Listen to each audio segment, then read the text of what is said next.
साल 2027 की चुनावी बिसात अभी तरह बिछी भी नहीं है, लेकिन यूपी में सियासी मुद्दों की जमीन तैयार होने लगी है।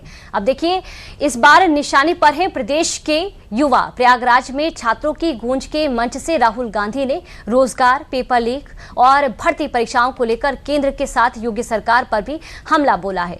राहुल के से युवा वार के साथ सियासत भी गर्मा गई है। अगर बात करें कार्यक्रम में छात्रों की तो मौजूदगी की, तो कांग्रेस ने कार्यक्रम के लिए 2 लाख से ज्यादा छात्रों के रजिस्ट्रेशन का दावा किया था, लेकिन कार्यक्रम में हजारों की संख्या में ही छात्रों की मौजूदगी नजर आई। राहुल की से युवा वार के साथ सियासत गर्मा भी गई है।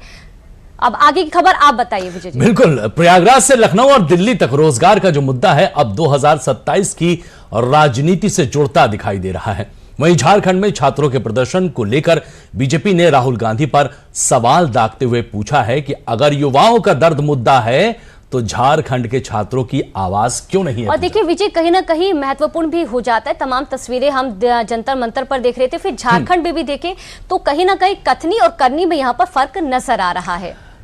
क्या कुछ कहा है राहुल गांधी ने, सबसे पहले वो सुन लेते हैं। 40 करोड़ युवा, आप जैसे युवा, एनर्जेटिक युवा इस देश में रहते हैं। ये इस देश की स्ट्रेंथ है। चाइना की बात होती है, अमेरिका की बात होती है, रशिया की बात होती है, इंडिया के यूथ के सामने, इंडिया के यूथ पोटेंशियल के सामने ये सब लोग कुछ नहीं है। 21वीं सदी में एक और चीज हुई है। 21वीं सदी में अगर देश प्रगति करता है तो 2 चीजों के बल पे करता है। यूथ पोटेंशियल जो आप में है और डेटा जो आप क्रिएट करते हो। हिंदुस्तान के पास यूथ है और सबसे ज्यादा, दुनिया में सबसे ज्यादा डेटा हिंदुस्तान में है। 1 गीगाबाइट डेटा प्रति भारतीय प्रतिदिन इस्तेमाल करता है। और प्रगति होगी, फ्यूचर होगा तो डेटा और आपके पोटेंशियल पे होगा। युवा plus data is equal to 21st century economy.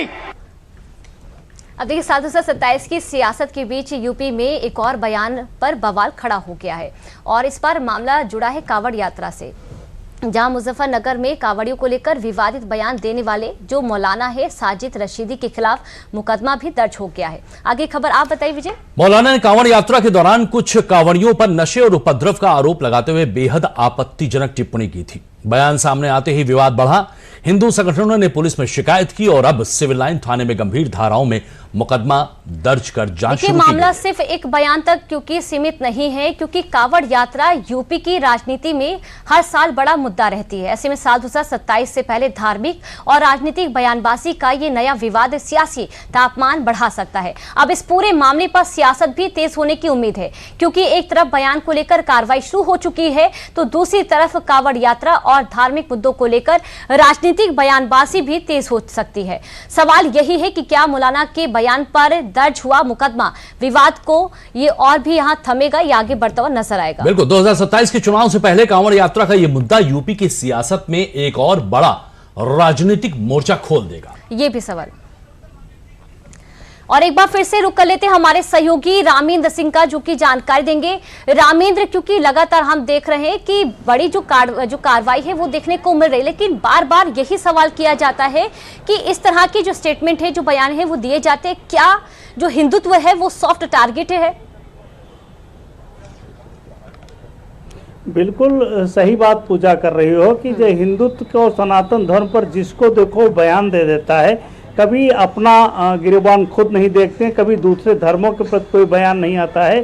चूंकि हिंदू सहिष्णु है, लेकिन अपने सनातन को बचाने के लिए वो कभी भी आगे आ सकता है, ये सोच लेना चाहिए। दूसरा, इस बयान के कई मायने हैं। मौलाना शायद शिव को न पढ़ा होगा, शिव जी को, और न ही शिव जी के बारे में जानते हैं। शिव जी वो हैं कि प्रकृति को बचाने के लिए जिन्होंने पूरे गरल को पी लिया और कंठ में अनवरत रखे रहे। शिव को पाने के लिए जब सती ने सावन में व्रत रखा तो बताते हैं कि शिव को पाने के लिए शिव जैसा बनना पड़ता है, यानी शिवत्व धारण करना पड़ता है, सबको त्याग करना पड़ता है और प्रकृति के लिए सब कुछ समर्पित कर देना पड़ता है, तो आप शिव को पा सकते हो। तो शिव को छोटे दायरे में कोई देख नहीं सकता है। और ये जो सावन का महीना है, बताते हैं कि भगवान विष्णु शयन के लिए चले जाते हैं तो शिव ही पूरी सृष्टि का संचालन करते हैं। 4 करोड़ युवा केवल पश्चिम उत्तर प्रदेश में कांवड़ यात्रा में जाते हैं और आप देखिए किस तरह जा रहे हैं। कोई महिला, बूढ़ी महिला पैदल जा रही, तो कोई लेट करके जा रहा है, कोई कीलों पर बैठ के जा रहा है। सबकी मान्यताएं हैं और सबकी श्रद्धा है शिव के प्रति कि शिव जी के दर्शन के लिए जा रहे हैं और वहां हमारी मनोरथ पूर्ण होंगे। ऐसे में जब आप टिप्पणी करते हो तो जाहिर है कि उसका लाभ हानि दोनों आपको सोच लेना चाहिए। मुझे लगता है कि जिस तरह से ये टिप्पणियां की जाती हैं, चाहे मौलाना के जरिए की जाए, इन लोगों को खुद भी शायद अपने धार्मिक उपदेशों का ज्ञान ही नहीं होता है। क्योंकि अगर इनका इतिहास भी पलट के देखा जाए तो शायद इनके इतिहास में जो इनके धर्म गुरु हैं, उन्होंने भी समाज में समरसता का संदेश दिया है, शांति का संदेश दिया है, सौहार्द का परिचय दिया है। मुझे लगता है कि उन्हें खुद भी अपने धर्म का ज्ञान नहीं होता है। क्यों रमेन? देखिए, इस्लाम में जो पढ़ाया जा रहा है, मारफा बेगम का एक बयान है जो राज्यपाल के साथ उनका इंटरव्यू है, तो उन्होंने कहा कि भारत में आप क्या पढ़ा रहे हो ये महत्वपूर्ण है। आप जो पढ़ा रहे हो, देखिए इस जो किताबें हैं, जो धर्म ग्रंथ हैं, उनमें नो डाउट सब में अच्छा लिखा है। इस्लाम में भी लिखा है कि आप अगर पड़ोसी भूखा सो रहा तो आप अगर उसको भोजन नहीं करा सकते तो आप सच्चे मुस्लिम नहीं हो। बिल्कुल रामेन, बहुत बहुत शुक्रिया। रामेन हम आपको यही रोकेंगे, हमारे प्रोग्राम का समय जो है सीमित है। बहुत बहुत शुक्रिया इस विषय पर हमसे जुड़ने के लिए।